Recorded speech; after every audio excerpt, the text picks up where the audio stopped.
What's up, my Century Gunners? It's the Sentiment here, so back again with another Clash of the Champions review. Before we get to the Clash of the Champions show review, a short announcement video. And the announcement that later on this week, I'm doing my predictions for the 2023-2024 Premier League season, so stay tuned for that. Anyway, Clash of the Champions 2. I'm going to sing it, folks. Miami Mayhem. Miami Mayhem. Thank you very much. Clash of the Champions 2. Miami Mayhem. So this show was at the James L. Knight Center in Miami, Florida on the 8th of June 1988. The attendance of the show was 2,400. This is not a pay-per-view, folks. The Clash of the Champions shows, they are super shows on the TBS channel in America. TBS is the future home of AEW Dynamite. They drew 4.8 on TBS. So this show took place a few weeks before the Great American Bash show on pay-per-view because, yeah, they've been doing it for years. I think they've been doing it since 1987. I think it was A5, A6, A7, I think. But I think they're closed circuit television events. The 1988 edition is the first one on pay-per-view. 88, 89 at the time, JCP, the future WCW, were competing with the WWF. You know, like they do their televised event on a network, and one did a pay-per-view. Yeah, they stopped doing it in 89. I think it was pissing off the pay-per-view companies. That's another story, another time. Because at this moment in time, WWF was not really doing a show in June. Yeah, they'd probably do like a televised tape weekly show. This is years before Monday Night Raw. I think they were like Superstars and Main Event. Anyway, you know, they ended up doing SummerSlam later in August, you know. Yeah, anyway, so yeah, this show took place a few weeks before the 1988 Great American Bash show I reviewed last year on this channel. Go and check it out. This is the final Clash of the Champions show under the JCP banner. JCP stands for Jim Crockett Promotions because the company later that year ended up going out of business and they got bought out by Ted Turner, and JCP will be rebranded as WCW, and the rest is history. So anyway, the commentators for the show are Tony Schiavone and Bob Cardle, because at the last Clash from March of that year, that was Jim Ross and Bob Cardle. So basically they kind of rotate. It's not right now, they end doing a three-man commentary team, you know, later on in the 90s and right now in our current timeline. So before we get to the matches on the show, they were building up to the Ric Flair Lex Luger match at the Great American Bash. You know, they did a contract signing on a yacht. And then later on the show, you had the Horsemen beating down Lex Luger. It's just building up the Flair Luger match on that Great American Bash show. And spoiler alert, you know, Ric Flair retain the NWA World Heavyweight Championship. Anyway, so we got 5 matches on the show, similar to the first Clash in March. And you got about 1, 2, 3 championship matches on the show. So the first match to kick off Clash of the Champions 2. This is for the NWA United States Championship. Barry Windham with J.J. Dillon in the corner, defending the United States title against Brad Armstrong. At the previous Clash in March, Barry Windham won the NWA Tag Team Championship with Lex Luger against Arn Anderson and Tully Blanchard of the Four Horsemen. That was in March. So fast forward 1 month later, Barry Windham turned on Lex Luger. The Horsemen regained the NWA Tag Team Championship. So yeah, Barry Windham turned heel and lined himself with the Four Horsemen. And then in May, he won the United States Championship in a United States Championship tournament, because in April, I forgot to mention this, like Dusty Rhodes was the United States Champion, but unfortunately he was stripped off the United States title belt because he put his hands and assaulted the NWA president, Jim Crockett. So they did this tournament to crown a new United States champion. Barry Windham won the title in May. So the Horsemen got all, or mostly, the belts in WCW because Flair's the world champion, Tully and Arn are the tag team champions, and now Barry Windham is the mid-card champion. So basically, they got almost the gold, and they got almost the power. I'm using the standards of Backlash 2001. You know, you got the Mike Rotunda is the television champion, and also, spoiler, you know, the Fantastics are the United States Tag Team Champions. Anyway, so the match between Barry Windham and Brad Armstrong. By the way, Brad Armstrong is the brother of Road Dogg Jesse James. You know, Brad Armstrong, my apologies, is the, like I said, he will be soon to become Bad Streak, part of the Fabulous Freebirds. That will be later on in the 90s in WCW. Anyway, so the match between Barry Windham and Brad Armstrong, it was a good match. Almost given like it was kind of almost given like 2 stars. Like I said, I don't do star ratings, but it started out a bit slow. Started out starting to be like one-dimensional, but they kind of recovered, you know, of the pacing. The pacing was fine, but it was a lot of rest holds. You know, it's typical. It's 1998. You know, sometimes I don't like reviewing these shows in the 80s. I like reviewing shows in the 90s and the 2000s. You know, the pacing of matches. You know, I'm not an advocate of. I'm not just like, oh, I like the flips and dives, but I just don't like matches with like rest holds. Anyway, so Brad Armstrong had a good showing against Barry Windham. Barry Windham also is a good worker, and also he's the future NWA World Champion. That's another story, another time. Anyway, so he did like a crossbody for the near fall. JJ Dillon kind of helped this match. You know, one more of the match, Windham locked in the figure 4 leg lock onto Brad Armstrong, and JJ Dillon's helping Windham to get some leverage. And also the whole bulk of the show, all 4 matches on the show is refereed by Theodore Long, or Teddy Long, Holla Holla Holla player, the future general manager of SmackDown. Anyway, so, you know, JJ was helping Windham apply the hold with some leverage. And then one more of the match, Windham managed to hold on the ropes while locking the submission hold onto Brad Armstrong. And then the referee saw Windham holding on the ropes. That's an automatic rope break. Brad Armstrong hit the crossbody. Windham kicked out. And then Armstrong was going for a second crossbody, but instead Windham counted it into the claw. Yeah, he's wearing that black glove, you know. He was wearing a black glove at the time, you know. Yeah, years later, you know, Sean Spears, you know, end up wearing the glove, because at the time he was managed by Tony Blanchard in the early days of AEW. Anyway, so Windham, you know, applied the hold. You know, the claw is more associated with the Von Erichs in WCCW, that stands for World Class Championship Wrestling. That's the territory in Texas.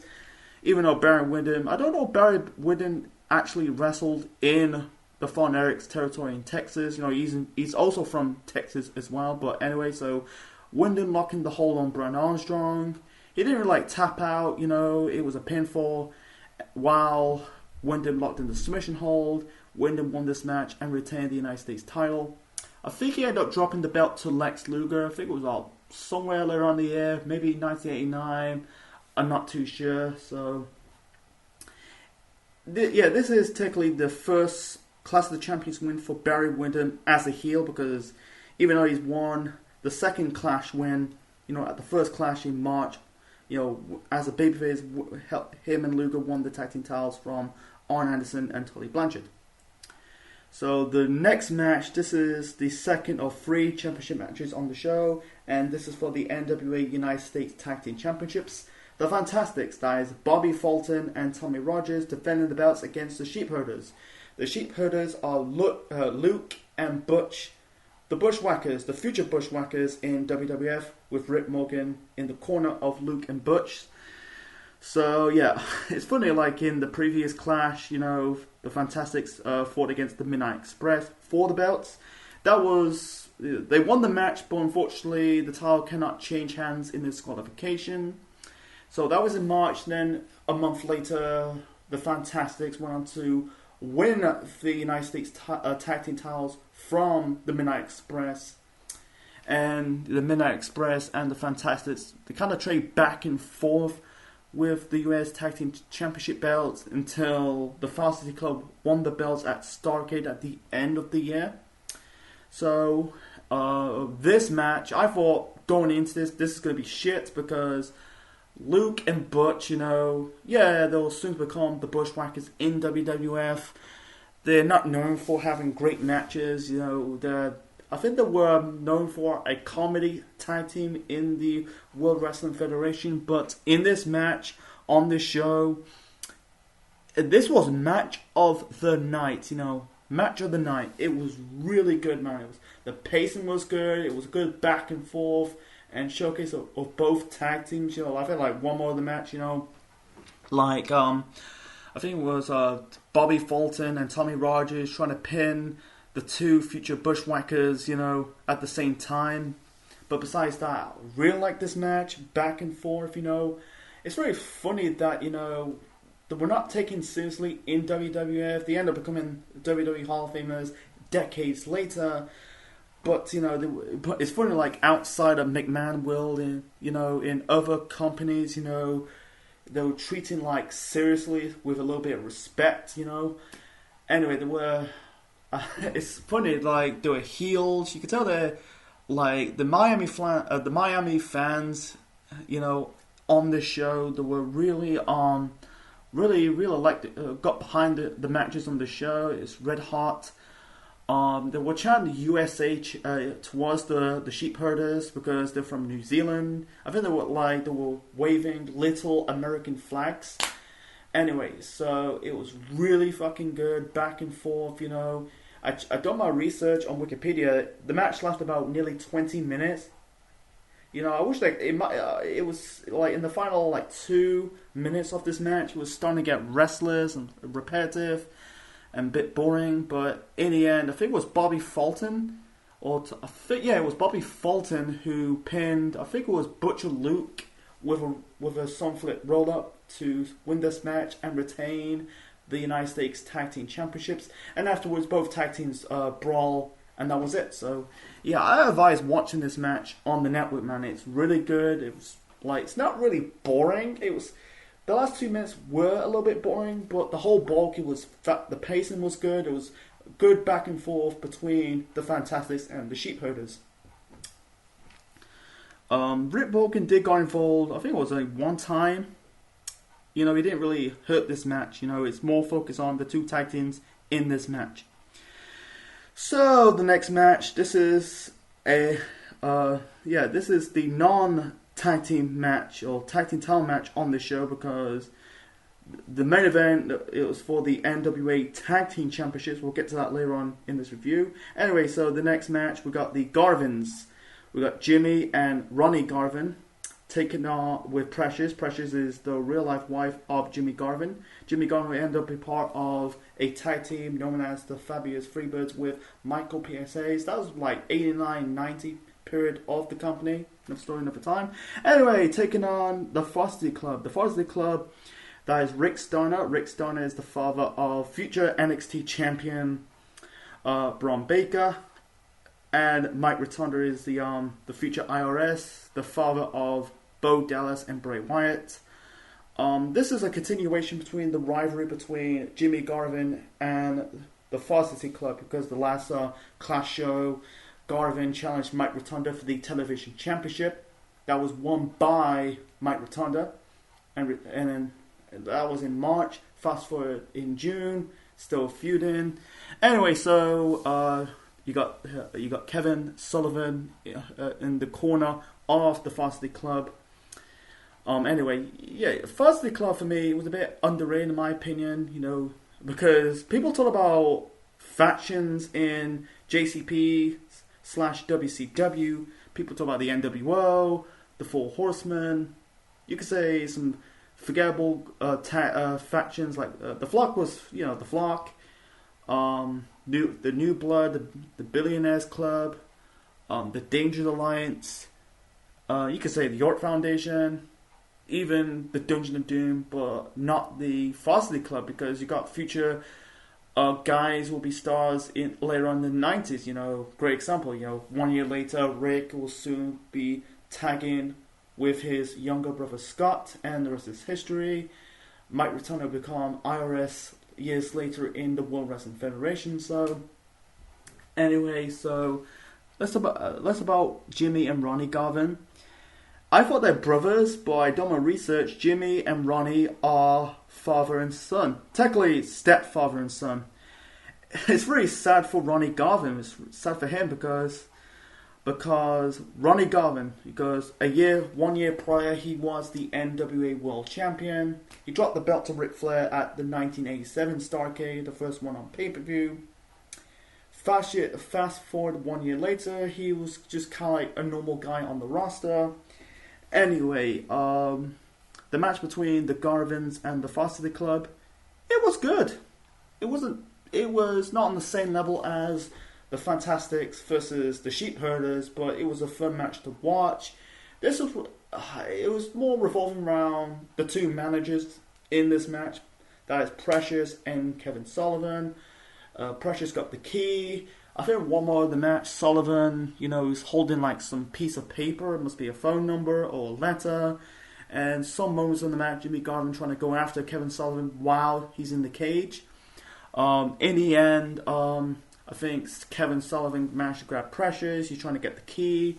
I think Precious trying to get the piece of paper.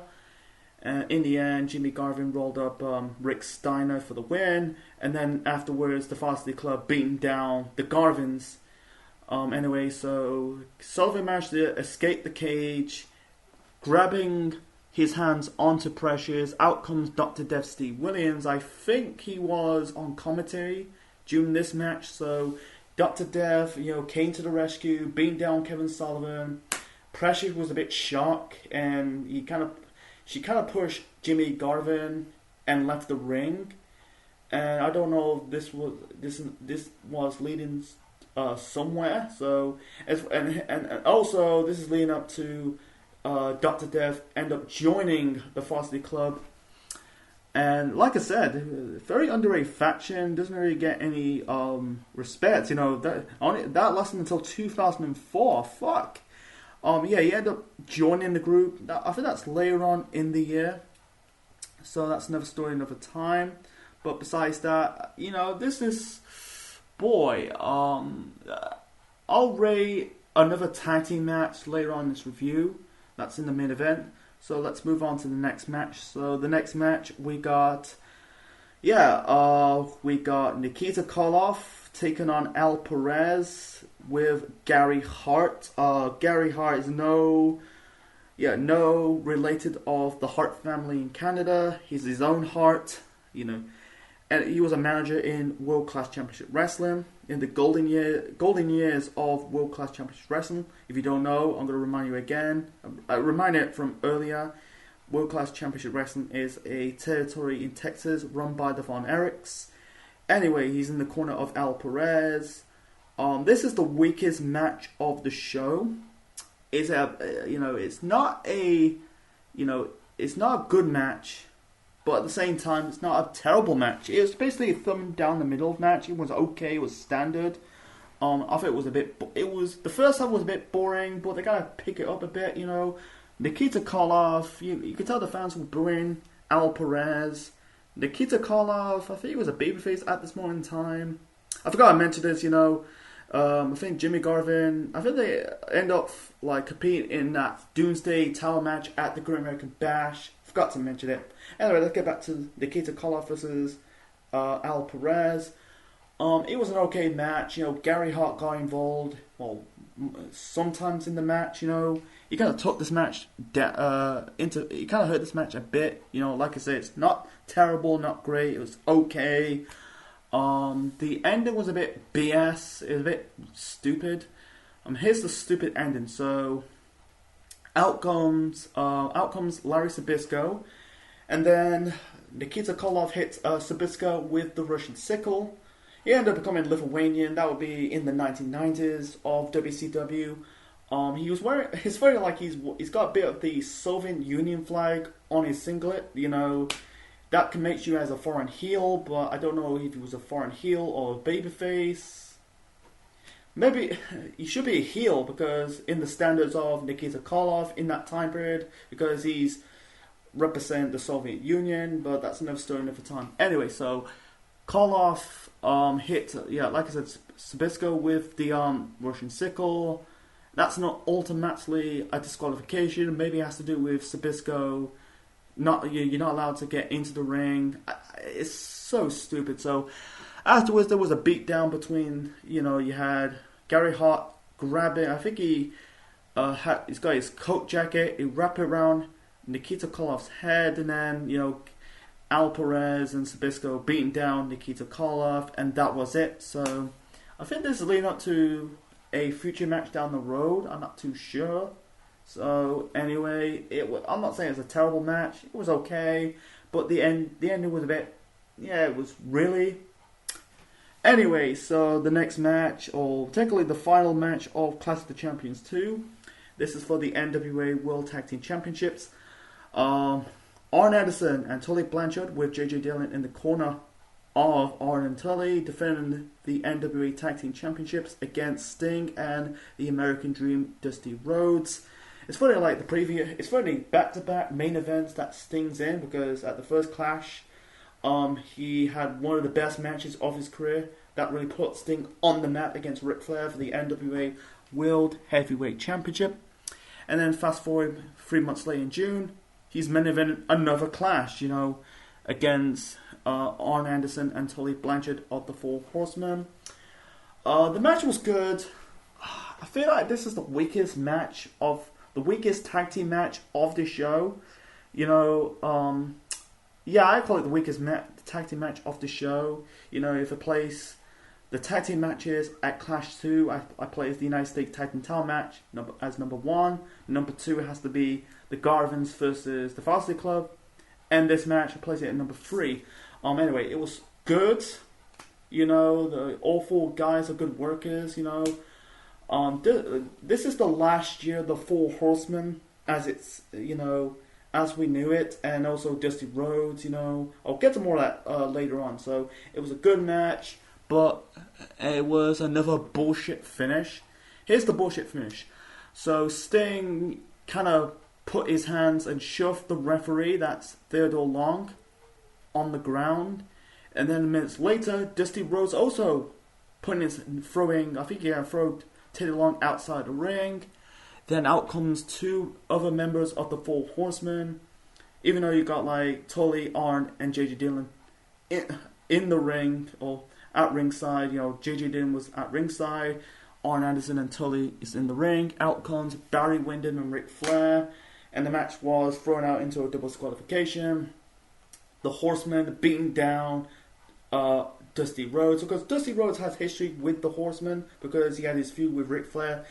A few weeks earlier in the 80s, in the mid 80s of JCP. They had, I think, one of the best rivalries of that company, of that decade. Ric Flair and Dusty Rhodes. They became household names. Anyway, they beat down Sting and Ric Flair, and that was to end the show. Yeah, it was good. Here's the kicker about this. Like I said, this is kind of like the end of an era of 1988. This is a transformation period for JCP/WCW. Like I said, JCP went out of business. It was bought by Ted Turner, and the rest itself is history. Blanchard and Anderson, they'll remain the tag team champions until September. They dropped the belts to the Midnight Express in a house show. Yeah, it's funny, they end up retaining the tag team titles at the Great American Bash a few weeks later. I wish they dropped the belts sooner rather than later. You know, it's really funny. Sting's first championship in the company was the world title against Ric Flair at the 1990 Great American Bash Show. I reviewed just a couple of weeks ago. Go and check it out. But yeah, I think it was years. I think it was later on in the year. I think he did win. He did win tag team gold in his run in JCP, soon to become WCW. But yeah, I think he should have won the belts. Maybe not on the show, but maybe at the Great American Bash. You know, he ended up teaming up with Nikita Koloff against the Horsemen. But yeah, it was a bit bullshit. You know, I wish they, in my opinion, I wish they do. Here's my fantasy booking. I wish they have, you know, Arn Anderson until he managed to do some like dirty finish. You know, cheat there to win. Then do the beatdown, and you can say you get the fans go home a bit happy. Comparing this main event to Flair Sting at the first Clash in March, I think that was better because, you know, like I said, it was Ric Flair was the gatekeeper for Sting. Sink or swim, he's going to be a potential main eventer / top star in the company. He passed in with ease, but this was kind of BS, you know, because that match was the Sting Flair match from Clash 1 was ending the time limit draw. You know, it was judge's decision. But this was kind of BS, you know. The Horseman last man standing to end the show. Yeah, it's just what it is, man. And that's my 2 cents on it. So anyway, so my final rating for Clash of the Champions 2 Miami Mayhem, I'm going to give it a 8.5 out of 10. Comparing this to the first Clash in March of that year, I think Clash 1 is a bit better than Clash 2. I think Clash 2 was a historic show. It's the first Clash in JCP / WCW's history. Because I think the one match that stands out of that Clash was Ric Flair Sting. You know, you had the 2 good tag team title match on that show. But anyway, so nothing in the bad of Clash 2. The only thing in the okay has to be the Al Perez Nikita Koloff match.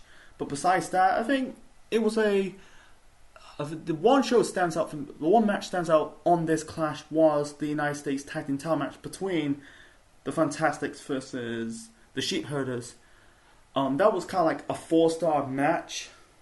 Besides that, you know, the opener, Barry Windham versus Brad Armstrong, Garvins versus Varsity Club, and technically, you know, the Horsemen versus. And by the way, this was, you know, the Horsemen's, you could say, one of the final matches in the company before they end up going to the WWF. Forgot to mention it, by the way.